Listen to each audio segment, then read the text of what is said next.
सोमवार के दिन तू मेरे मंदिर के दरवाजे पर चौखट पर बैठ जाना, और दूसरा प्रतिदिन शाम के समय पर तू बेलपत्री के पेड़ के नीचे बैठ जाना। जो तेरी बेल वृक्ष के नीचे सेवा करने आए, जो शंकर जी के मंदिर में सोमवार को जल चढ़ाने आए, उसका जो पात्र जल चढ़ाकर जब वो घर लेकर जाए, उसके पीछे पीछे पात्र के पीछे पीछे तू जाना और उसके घर में लक्ष्मी का भंडार भरकर आए। लक्ष्मी बेलपत्र के वृक्ष के नीचे तू विराजमान हो जा। उस बेलपत्र के वृक्ष के नीचे जो बुआरी लगाए, सेवा करे, चाकरी करे, एक बेटी को जैसे बड़ा करते हैं वैसे बेलपत्री के वृक्ष को जो बड़ा करे, बेलपत्री के वृक्ष का जो पालन करे, पोषण करे, उसकी संभाल करे, उस बेलपत्री के वृक्ष को जैसे जैसे वो उन्नति करे वैसे वैसे उसके घर में समृद्धि बढ़ते जाए। उस जिसका खुद का मकान नहीं हो, खुद का मकान नहीं हो, किराए के मकान में रहते रहते जिंदगी बीत रही, खुद का नहीं, और बहुत दुख का जीवन चल रहा हो, बहुत कष्ट का जीवन, बहुत अपना खुद का कोई मकान नहीं, मान लो प्लाट है पर मकान बन नहीं रहा, या कोई प्रॉपर्टी अपनी नहीं बन रही, तो हम इस व्यासपीठ से कहना चाहेंगे कि एक प्रयोग अवश्य करिएगा, एक प्रयोग अवश्य। अपने आसपास के 5-6 बेलपत्र के वृक्ष देख लीजिए, अपने आसपास के नजदीक के 5-6 बेलपत्र के बड़े बड़े वृक्ष देख लो या छोटे वृक्ष देख लो। उन 5-6 वृक्ष को धीरे धीरे उनकी सेवा करना प्रारंभ करो, उन वृक्षों को बड़ा करना प्रारंभ करो, उन वृक्ष के नीचे सफाई करना प्रारंभ करो, उन वृक्ष को जल देना प्रारंभ करो, उन वृक्ष को आप खाद देना प्रारंभ करो, उन वृक्ष की सेवा संभाल करना प्रारंभ कर दो, उस वृक्ष के नीचे बुआरी काटना प्रारंभ कर दो, झाड़ू लगाना प्रारंभ कर दो, उस वृक्ष के नीचे सफाई करना प्रारंभ कर दो। उस बेलपत्री के 5-6-7 वृक्ष को आप गोद ले लो। गोद लेना मतलब मैं इसकी सेवा करूंगा, मैं इसमें जल दूंगा, मैं इसके खाद दूंगा, मैं इसकी सेवा करूंगा, कुछ मत करो, बस केवल इस शरीर से उस बेलपत्र के वृक्ष की सेवा करना रोज प्रारंभ कर दो। 6 महीना इंतजार करना और 6 महीना लगातार सेवा करना, 7वां महीना आपका और हमारा, और बताना कि भोलेनाथ ने प्रॉपर्टी दिलाई कि नहीं दिलाई और आगे बढ़ाया।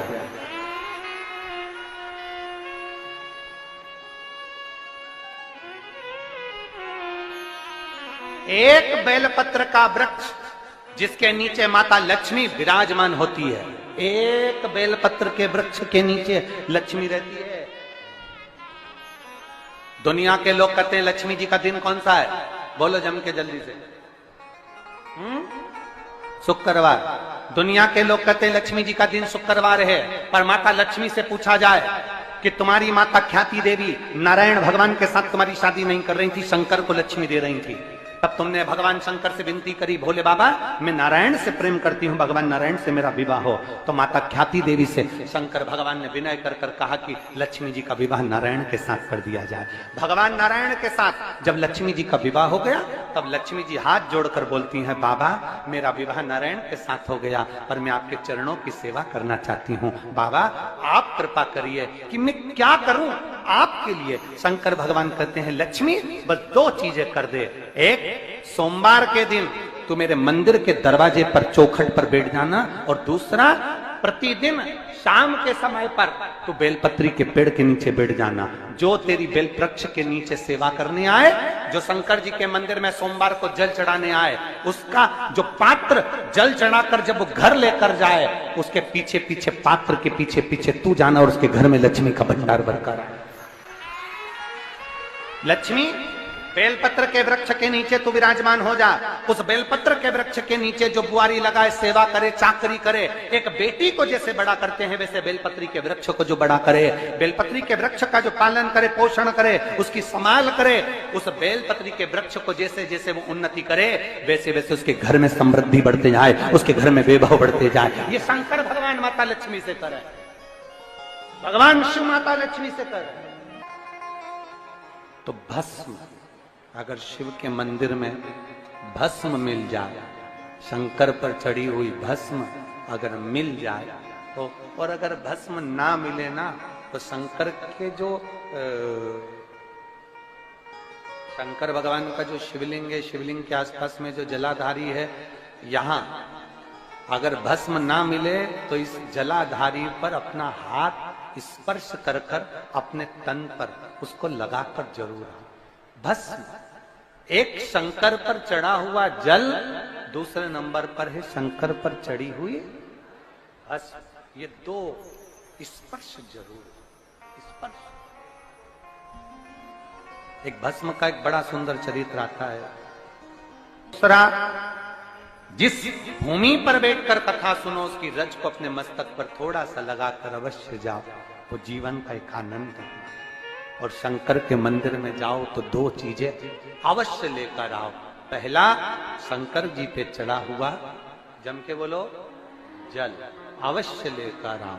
क्योंकि जब तुम जल लेकर आते हो, पात्र लेकर आते हो, तो मेरा महादेव लक्ष्मी जी को तुम्हारे पीछे पीछे तुम्हारे घर तक भेज दे। चढ़ी हुई बेलपत्र मत खाओ, लोग कहेंगे शंकर पर चढ़ा हुआ ये मत खाओ। हम इस व्यासपीठ से निवेदन करना चाहेंगे कि आप अगर दिल रखकर अपने बाबा से कहोगे ना, तो बाबा पर चढ़ा हुआ जो जल है ना, वो जल साधारण नहीं रहता। मेरा भोलेनाथ जब दुनिया को अमृत देता है तो तुमको भी अमृत दे देता है। दो चीजें कभी मत छोड़ो।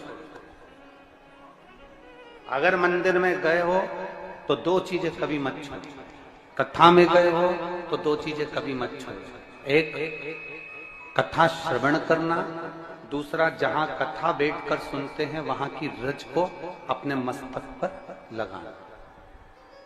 कथा सुनने के बाद आप यहां से जाओ, भले दरी बिछी है, आसन बिछा है, कारपेट बिछा है, उस पर अपना हाथ फेर कर उस रज को अपने मस्तक पर जरूर लगाओ। क्योंकि शिव पुराण में, भागवत पुराण में, स्कंद पुराण में, कुर्म पुराण में, नर्मदा पुराण में, लिंग पुराण में, नारद पुराण में, ब्रह्म वैवर्त पुराण में, जितनी भी पुराणे हैं, सब पुराणों में लिखा है कि जिस स्थान पर बैठकर हम भगवान की कथा को सुनते हैं, उनको याद करते हैं, जितनी देर हम उनको याद करते हैं उतनी देर वो परमात्मा उस स्थान पर बैठा हुआ रहता है। हाथ रखकर बोलना, शंकर भगवान से तुम्हारा रिश्ता कौन सा? शिव जी से आपका कौन सा रिश्ता?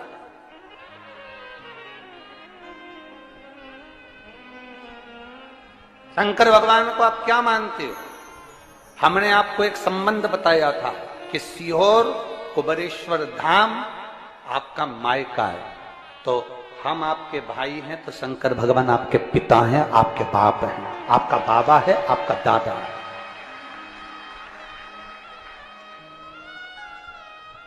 अब आपसे हम प्रश्न करें, उत्तर मेरी कुरूत की बहनें भी देंगी और मेरे जीजा उन भी देंगे, और मेरी बेटियां और मेरे बेटे देंगे उत्तर। आपसे प्रश्न करें, अगर बेटी को दुख होगा तो क्या वो अपने बाप से नहीं कहेगी? बोलो तो जम के। बेटी को तकलीफ है वो अपने बाप से ना कहेगी। बेटे को तकलीफ है तो वो अपने पिता से, अपनी मां से नहीं कहेगा, मम्मी मुझे ये तकलीफ है, पापा मुझे ये दुख है, मां मुझे ये तकलीफ है, पिताजी मुझे ये कष्ट है।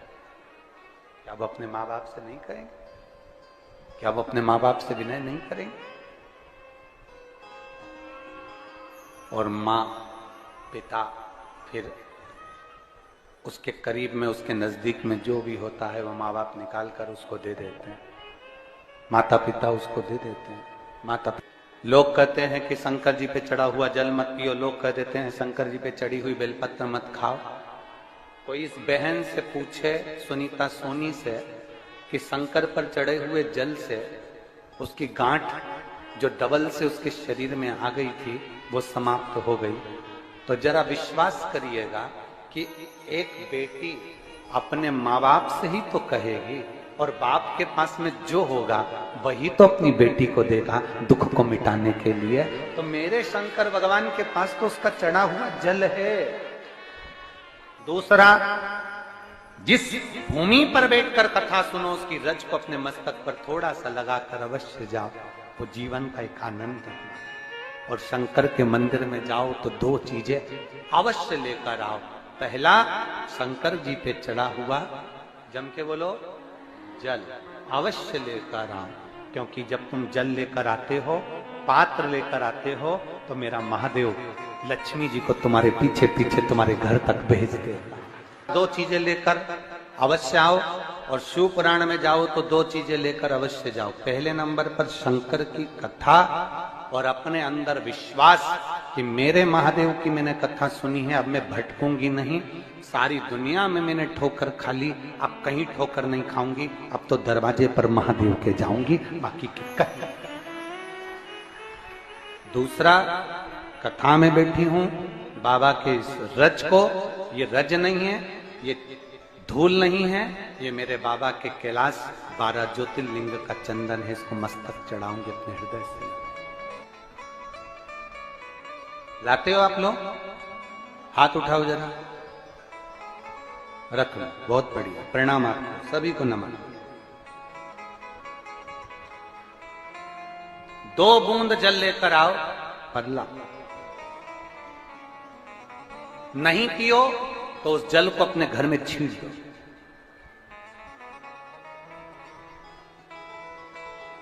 नहीं पी सकते, उस जल को छीन दो।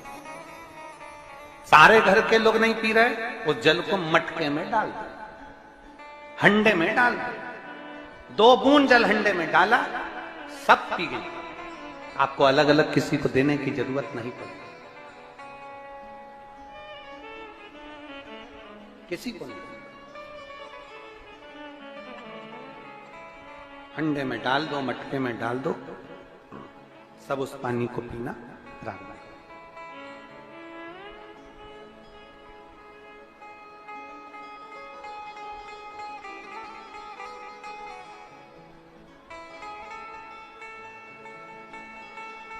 उस जल के महत्व को जो बच्चों का दर्द नहीं देख सकते,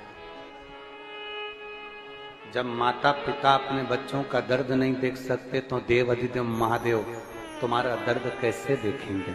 वो भी तो काटेंगे तुमको, वो भी तो कष्ट मिटाएंगे। 2 चीजें कथा में जाकर ले। एक, जहां जगह मिल जाए वहां बैठकर कथा सुनो।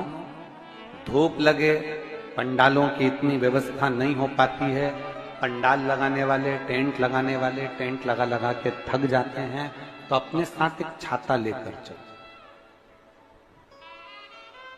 2 पानी की जम के बोलो जरा, बोतल, बिछाने की दरी अपने साथ लेकर चलो। लोगों ने उमा महेश की कथा अपने जीवन में धारण करी कि नहीं करी वो हमको नहीं स्मरण है, पर एक बात का स्मरण करिएगा, ये जो कथा चल रही है ये गौरी शंकर चल रही है। इसके बाद में जो अमलेश्वर में कथा है वो कौन सी है? समर्पण शिव महापुराण कथा। उस समर्पण शिव महापुराण की कथा जब 2 तारीख को विराम हो जाएगी, तब उसके बाद में जो कथा 6 जून को प्रारंभ होगी सोलापुर महाराष्ट्र में, उस कथा का नाम रहेगा उमा महेश शिव महापुराण की कथा। उसको जरूर सुनो। सोलापुर में जो 6 जून से कथा होगी उसका नाम उमा महेश शिव महापुराण। उसको सुनना, श्रवण करना, उसको धारण करना है। उसमें इतने प्रश्न माता उमा ने भगवान महेश से करे हैं, और महेश भगवान शंकर उसका हर प्रश्न का उत्तर दे रहा है। भगवान महेश, भगवान शंकर हर प्रश्न का। बाबा बोले माता उमा ने भगवान शिव जी से, महेश भगवान से, भगवान शंकर से करेंगे, बाबा भोलेनाथ जी बताओ, संसार में जन्म लेने वाले व्यक्ति के जीवन में उसके भाग्य में अगर सुख नहीं है, उसके भाग्य में खुशियां नहीं है, उसके भाग्य में कोई अच्छा है ही नहीं, तो वो जीव क्या करेगा? वो जीव क्या करेगा?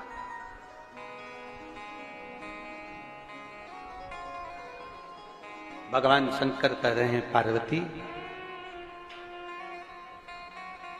संसार में जन्म लेने वाला मनुष्य अगर उसके भाग्य में सुख नहीं, उसके भाग्य में अगर खुशियां नहीं है, उसके भाग्य में अगर सुख नहीं है, उसके भाग्य में अगर अच्छा नहीं है, पत्रिका दिखा ली सुख नहीं है, कार्य कर कर देख लिया सुख नहीं है, तकलीफ उसकी जिंदगी में चल ही चल रही है, तो भगवान शंकर कहते हैं, भगवान महेश कहते हैं, उमा, उस मनुष्य को दूसरे का अच्छा करना प्रारंभ कर देना चाहिए, तो उसकी अच्छाई अपने आप सामने आना